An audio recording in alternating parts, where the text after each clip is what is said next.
Kalau kita dengar kata hari raya, apa sih yang biasanya kepikiran? Pasti soal makanan, kumpul-kumpul keluarga, liburan kan? Nah, waktu Alkitab ngomongin 7 hari raya Israel, kita juga sering mikir hal yang sama. Tapi gimana kalau ini semua tuh lebih dari sekedar liburan kuno?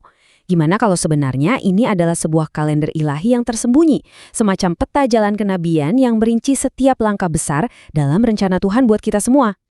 Disinilah kita perlu mengubah cara pandang kita sedikit. Soalnya, dalam bahasa aslinya, Alkitab itu nggak pakai kata yang artinya pesta atau perayaan. Kata Ibrani yang dipakai itu, wah jauh lebih dalam dan akurat.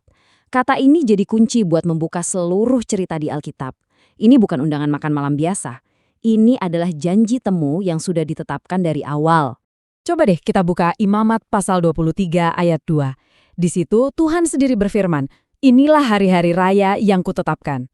Nah, kata Ibrani untuk hari raya yang ditetapkan ini adalah Mo'id. Sebuah Mo'id itu artinya janji temu.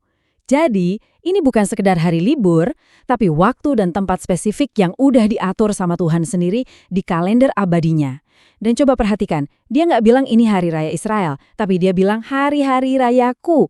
Ini agenda pribadinya Tuhan loh. Dan yang namanya Tuhan, dia nggak pernah telat, nggak pernah melewatkan satupun janji temunya. Oke, kalender ilahi ini kebagi jadi 2 musim utama. Kita mulai dulu ya, dengan 4 janji temu di musim semi. Dan yang luar biasa, keempatnya ini udah digenapi dengan presisi yang wow, menakjubkan, pas kedatangan Kristus yang pertama. Ini bukti kalau setiap detail kecil dalam firman Tuhan itu punya tujuan. Janji temu yang pertama adalah Paskah. Coba kita lihat di Keluaran pasal 12, Tuhan kasih protokol yang spesifik banget. Anak domba jantan yang sempurna, tanpa cacat, harus dipilih di hari ke-10. Terus, domba itu harus tinggal sama keluarga selama 4 hari buat diperiksa, buat mastiin gak ada cacat sedikit pun. Coba bayangin deh, anak-anak mungkin sampai kasih nama ngurusin domba itu. Jadi pas dikorbanin rasanya personal banget. Ini bukan cuma ritual, ini pelajaran tentang betapa mahalnya harga sebuah penebusan. Nah, sekarang kita lihat gimana Yesus menggenapi ini semua sampai ke detail-detailnya. Tepat di hari ke-10 yang kita kenal sebagai Minggu Palma, Yesus masuk ke Yerusalem. Di hari yang sama persis anak-anak domba Paskah dipilih, bangsa Israel malah menyambut anak domba Allah. Selama 4 hari berikutnya, dia diinterogasi habis-habisan sama Kayafas, Herodes, Pilatus. Tapi ujung-ujungnya Pilatus sendiri bilang di Lukas 23 ayat 4, aku tidak mendapati kesalahan apapun pada orang ini. Anak domba itu sempurna. Terus, di hari ke-14, jam 3 sore, tepat di jam imam besar menyembelih domba Paskah di Bait Suci, Yesus menyerahkan nyawanya. Bahkan detail terkecil pun digenapi. Seperti yang ditulis di Yohanes 19 ayat 36, tidak satupun dari tulangnya akan dipatahkan. Janji temu ditepati, sempurna. Dan kalender Tuhan ini terus berjalan dengan presisi yang sama. Sehari setelah Paskah, itu namanya Hari Raya Roti Tidak Beragi. Di Alkitab, ragi itu kan simbol dosa. Dan di hari raya ini, semua ragi harus disingkirkan dari rumah. Tepat di hari ini, tubuh Kristus yang sempurna dan tanpa dosa, roti hidup yang sejati, dibaringkan di dalam kubur. Lalu di hari Minggunya ada Hari Raya Buah Sulung. Di hari ini, seberkas hasil panen pertama dipersembahkan sebagai jaminan panen raya yang akan datang. Dan tepat di hari inilah Yesus bangkit dari antara orang mati.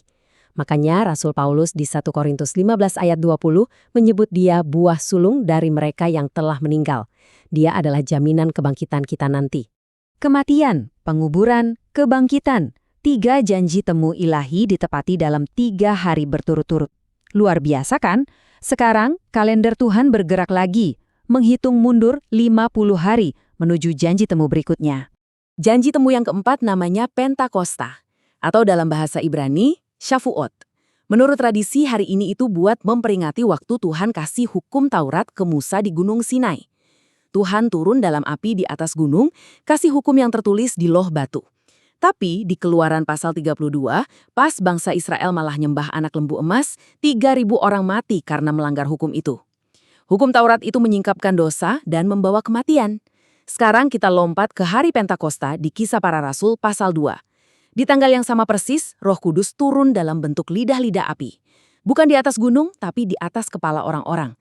Dan setelah Petrus berkhotbah, Kisah Para Rasul 2 ayat 41 mencatat sekitar 3.000 jiwa diselamatkan. Tanggal yang sama, hasilnya beda total. Hukum di atas batu jadi hukum di dalam hati. Kematian diganti sama kehidupan.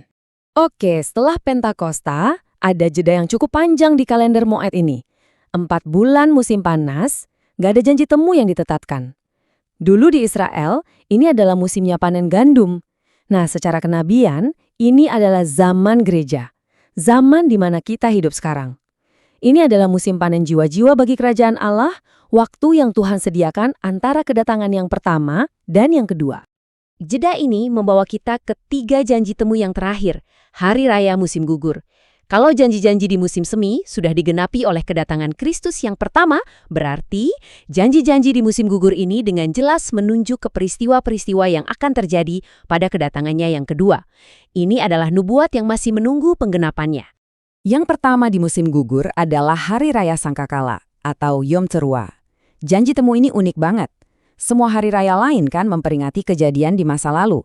Paskah soal keluar dari Mesir, Pentakosta soal pemberian hukum Taurat. Tapi hari raya yang satu ini nggak punya dasar sejarah sama sekali. Perintah di Imamat 23 cuma simple, tiuplah sangkakala. Suara shofar ini adalah panggilan buat kumpul, sebuah peringatan, dan yang paling penting, pengumuman kedatangan sang raja. Jadi ini adalah janji temu yang sepenuhnya menuju ke masa depan. Nah, perjanjian baru ngasih kita petunjuk yang jelas banget. Rasul Paulus di 1 Tesalonika pasal 4 dan juga 1 Korintus pasal 15 menghubungkan suara sangkakala terakhir ini dengan kebangkitan orang percaya dan kedatangan Tuhan Yesus. Jadi, janji temu ini sepertinya menunjuk pada pengangkatan gereja dan kembalinya sang raja. Sangkakala itu akan berbunyi dan janji temu berikutnya di kalender Tuhan akan ditepati.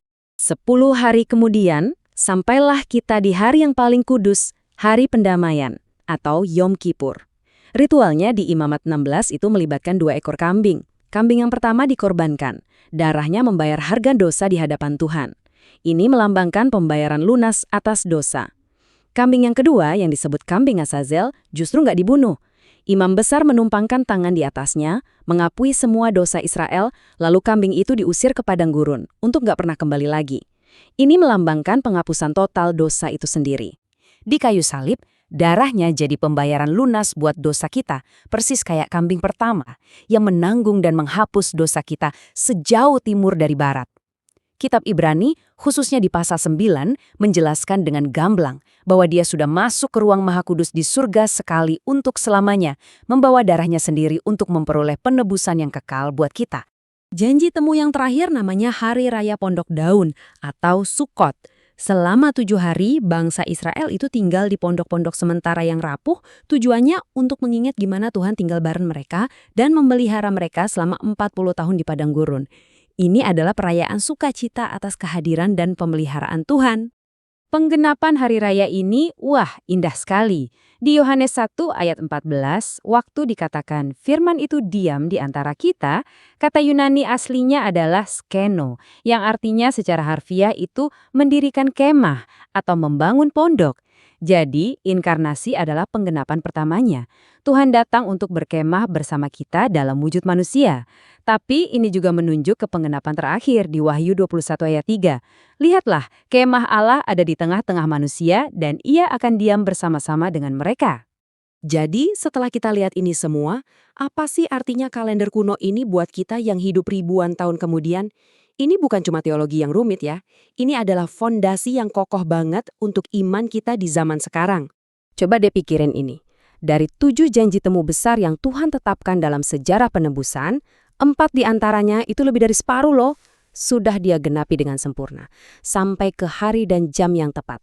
Kematian, penguburan, kebangkitan, dan pencurahan Roh Kudus.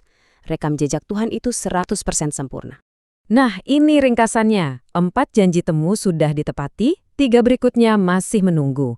Kalender ini ngasih kita semacam peta jalan yang pasti, nunjukin di mana kita udah berada, di mana kita sekarang, dan kemana sejarah ini akan berujung. Tuhan itu nggak sedang berimprovisasi, dia sedang menjalankan sebuah rencana yang sudah ditetapkan dari semula. Posisi kita saat ini ada di dalam jeda musim panas yang panjang itu, di antara janji temu keempat dan kelima.